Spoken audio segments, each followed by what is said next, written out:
Good morning, students. Hope you all doing great. Welcome to another lecture of English class. So today we will start with the first poem of your literature reader book, that is A Photograph by Shirley Towson. Before we start the poem, let us know about our poet. Shirley Towson was born on 20th May 1924 in England. She had died aged 94. She was a poet, teacher, educational journalist, and editor. She had a huge passion on writing and was greatly influenced by Celtic Christianity. She's known for her books, The Celtic Year and Celtic Journeys. So, this was about the poet. Now, before we start this poem, let us discuss some points. As you all know, we cherish, we love our life. It is a gift to all of us. We cherish the time spent with our loved ones and try to treasure those golden memories forever. But what happens when we come across photographs of the loved ones who are not there with us? Of course, we miss them. We feel nostalgia. We must accept that change and loss are inevitable truth of life, and we have to accept this harsh reality that fate brings us. That is the only thing that we can do. We have to simply surrender before the will of God. Now, this poem makes us comprehend the transient nature of time and the ephemeral nature of human life. How it happens? It's quite a very simple poem where the poet draws a contrast between the mortal human being and the immortal nature. Fine? Now, the synopsis, if we discuss about this poem, a photograph describes three different stages. In the first stage, the photograph shows the poet's mother standing at the beach enjoying a holiday with her two cousins. She was about 12 years old at that time. The second stage takes us 20 or 30 years later.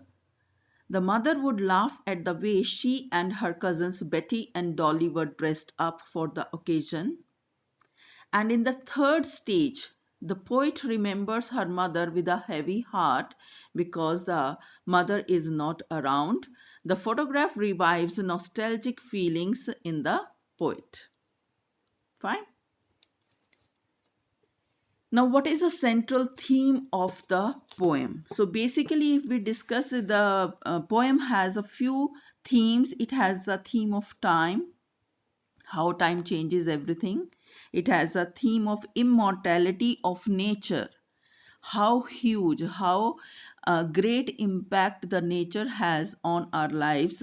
It tells about that. So it contrasts the eternal state of nature and the transitory state of human beings. Transitory is which is not permanent. The poet recollects how her mother laughed at the photograph and felt disappointed at the loss of her childhood joys. Both the mother and the daughter reconcile with their respective loss and the pain in recollecting the past. The painful silence of the situation leaves her with no words to express her grief. So basically, this poem is about transience of human life, death, and mysteries surrounding them. The poet speaks of the shortness of human life against the permanence of the sea. She finds it difficult to come to terms with her mother's death. So, that is the basic theme of this poem. Now, first, let us recite the poem. The cardboard shows me how it was when the two girl cousins went paddling, each one holding one of my mother's hands, and she, the big girl, some 12 years or so. All three stood still to smile through their hair at the uncle with the camera. A sweet face, my mother's, That was before I was born. And the sea, which appears to have changed less, washed their terribly transient feet. Some 20, 30 years later, she would laugh at the snapshot. See, Betty and Dolly should say, and look how they dressed us for the beach. The sea holiday was her past. Mine is her laughter. Both ride with the labored ease of loss. Now she's been dead nearly as many years as that girl lived. And of this circumstance, there is nothing to say at all. Its silence silences. So, this is a poem, a photograph by Shirley Towson. Now, let us just discuss it stanza by stanza. Now, the first one is the cardboard shows me how it was when the two girls' cousins went paddling, each one holding one of my mother's hands, and she, the big girl, some 12 years or so. All three stood still to smile through their hair at the uncle with the camera. Now, if we discuss about the word notes, the difficult words, paddling here, it is a walking. It can be they were just having a stroll on the beach. So, this is about walking. So, in this stanza, the poet looks at the cardboard frame of an old photograph which shows two cousins holding the hand of the poet's mother.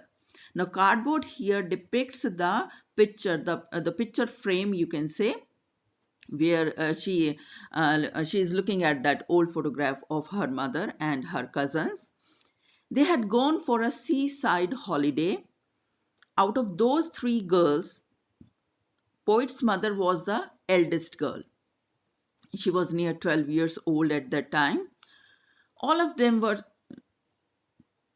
standing at the beach. They stood silently, smiling through their hair and watching at the uncle who was standing there with the camera. He was clicking their picture. And this picture was taken by the poet's mother, uncle. Fine. So this is the paraphrase of the first stanza. Quite simple one.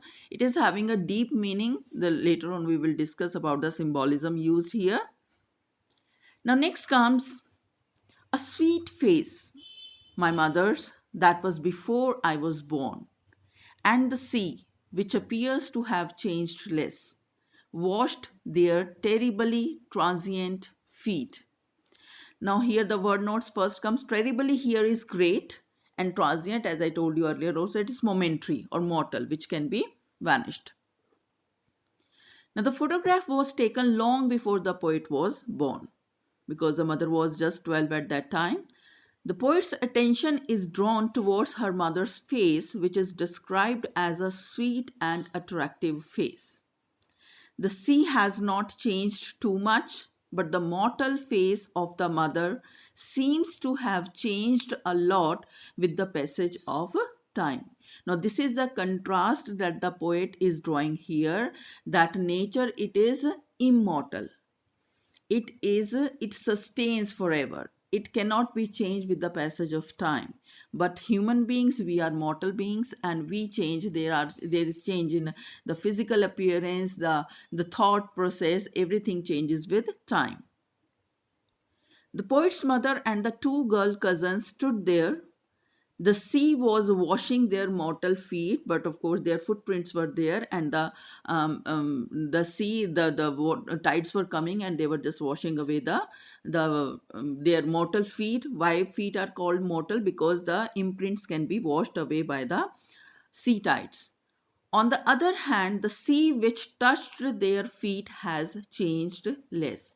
And if the poet remembers about the same sea which was there in the photograph, it has not changed since ages. So that is the impact of time on the mortal and immortal things. That nature, it is immortal, it stays there, it is always there, it does not change with the passage of time, but we human beings, we change. Fine. So next comes some 20, 30 years later, She would laugh at the snapshot. See Betty and Dolly, she would say, and look how they dressed us for the beach. The sea holiday was her past, mine is her laughter, both wry with the labored ease of loss. Wry here means disappointed or the mocking. Now, the poet recollects that the sea holiday was her mother's favorite moment from the past, while the poet's favorite moment from the past was her mother's laughter.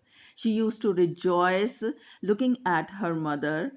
Whenever mother used to look at that photograph, she was very happy. She used to be very happy. She always pointed towards her cousins. Ki, look how they were, because everybody knows ki in childhood the parents they dress up the kids according to their own wish, and which most of the times the kids they don't like. So she was also making fun of this thing ki how their parents had dressed them up for the occasion, and she was having just have a very good time looking at that photograph, how they were dressed up by their parents for the sea holiday. Both the women would think about those past memories which they cannot live again.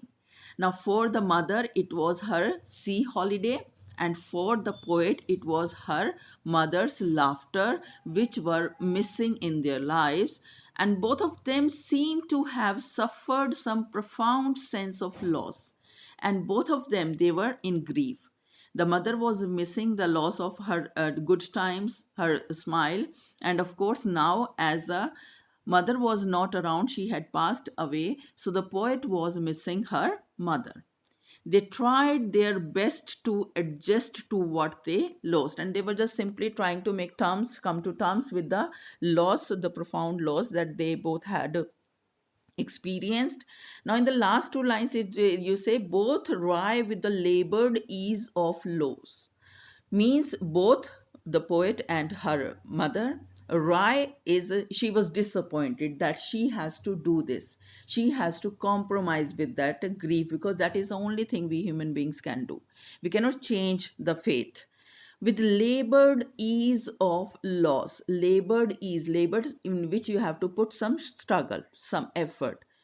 Ease, easily, because you have to manage with that. You just come with you start just coming with the flow of the life. You cannot resist that. You cannot just want to change the fate. So that is something which you are struggling to do, but it becomes so much a part of yourself that you become at ease of with that struggling. So that's where this oxymoron, labored ease, when the two contradictory words they have used here. So it is later on I'll be discussing the poetic devices also. So labored ease here is the oxymoron that they have used. So they are doing it with the labored ease of loss, just to come terms with the what they have lost. Fine. So next comes, now she has been dead nearly as many years as that girl lived. And of this circumstance there is nothing to say at all. Its silence silences. So this is the last one, last extract, quite important one. What she is saying here in the above lines, the poet says that her mother died 12 years ago. It was a time, the age of the mother in that photograph, the same age her mother was in the photograph. Whenever the poet thinks of her mother's death, she cannot explain the void her mother's death has created in her life. But of course, nobody can fill that gap. Death has silenced her mother, which has also rendered her speechless. This silence leads to a deeper pall of silence and mystery. Now, the silence of sadness here pervades the scene and overwhelms the poet. The memories of past cannot be relived, and she has accepted her fate with resignation. She didn't have any other choice. So she says, its silence silences, means the grief is so deep, so profound that it has silenced every other thought, every other thing in her life, in her surroundings. She cannot think beyond that grief. Fine. So this was all about this poem, quite simple one. It is having a very simple message, and the only thing which teaches again if we relate it to the portrait of a lady, and now in this poem you can say the only thing that matters in life is your relationships, the people you love to spend your time with, your family, everything around whom you love. So this is the only thing. And you can easily relate it to the times that we are going through this time. All are just quarantined in their homes, so you can easily relate to this ki how we can cherish these moments with our loved ones, because one day or the other they will become just the memories for all of us.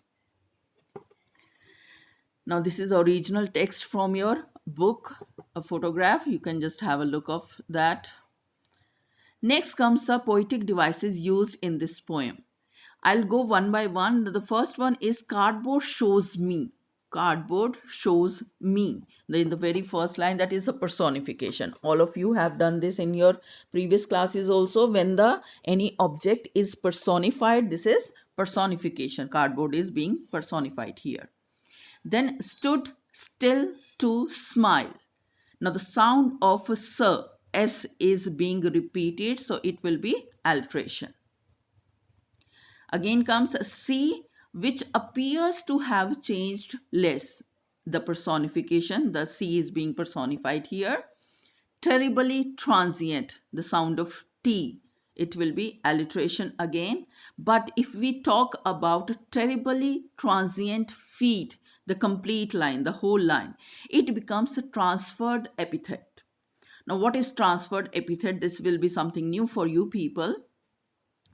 Transferred epithet, it is a figure of speech in which a modifier which just modifies any word or the sentence, that is usually an adjective, qualifies a noun other than the person or thing it is actually describing.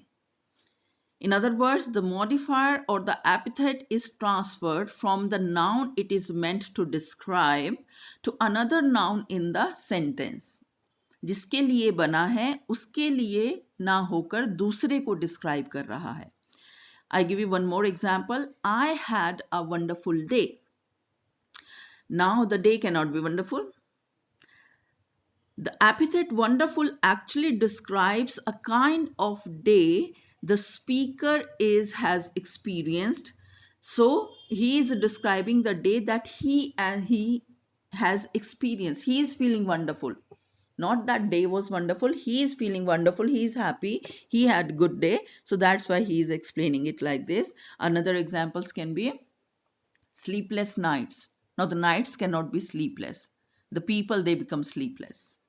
Unhappy marriage. The marriage cannot itself can be unhappy. It is the people who are in that marriage. Into that marriage, they are unhappy. Tiring path. The path cannot be tiring. The people strolling, the walking on that, trudging on that path, they are tiring. So these are a few examples. I hope you have understood it. Now next poetic device comes here, labored ease, which I was talking to you earlier also. Oxymoron is used here. It is an important one. It's a poetic device where two opposites are used, a term which contradicts itself. Now labored, as you see, so it becomes something which you have to do, struggle, labored. And then ease, which comes very easily. So these are the two contradicting words. Oxymoron is used here.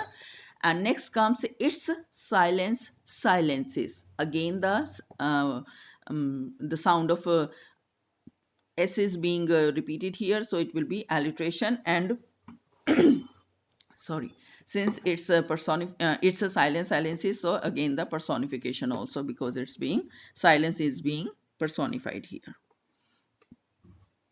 Fine, hope you have got it. Now comes some practice questions that you are supposed to do. What had the camera captured in the poem a photograph? Who are the people in the photograph? I think they are quite simple questions. They are just to give you an idea what kind of questions you can get in the examination. So please have a look and try to just frame their answers. Why did the poet's mother laugh at the snapshot? Explain. The sea holiday was her past, mine is her laughter, which I had done in the poem. Both rye with the labored ease of loss. What is the loss? Describe the ironical situation. Whose terribly transient feet is the poet talking about? Why are they transient? And the last one is, how does silence spread deeper pall of silence? So these are a few questions which you can try. And the next thing which I am giving you here is are three extracts. These are three extracts from your poem. You can just try them, just have a look and just try to solve them. Fine. So with this, we are coming to the end of this poem. I hope you all are taking good care of yourself. Stay at home, stay safe. God bless you all. Thank you.